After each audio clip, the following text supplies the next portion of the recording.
So, you're doing your timing belt. You've marked it all up, and or you've locked it with locking tools. You've removed the belt. You changed all the guides and tensioners. And now, no matter how hard you try, you can't get the belt back on. This guide applies to all diesel engines fitted to many of the Volkswagen, Seats, Audis and Skodas. This is a common difficulty that is easily resolved, and this is how.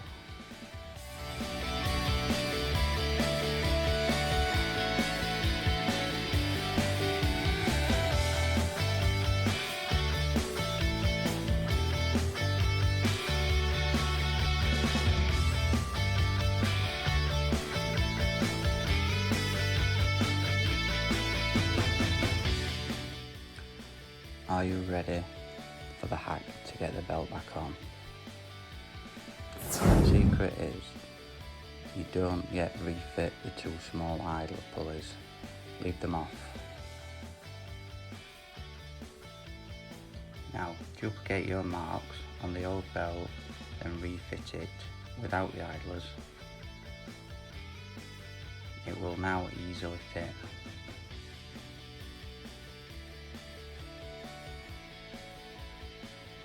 Now the guides can be refitted.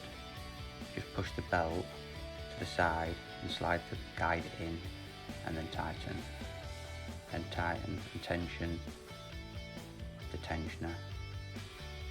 The pointer aligns with the cutout at the back as seen here.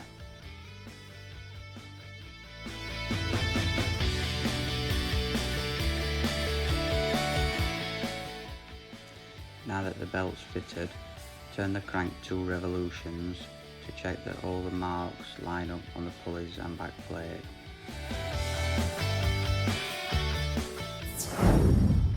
If you want to see the full video of the timing belt video, there's a link here with other useful videos too. Please leave a comment below, like and subscribe. Thanks for watching How to Fix It.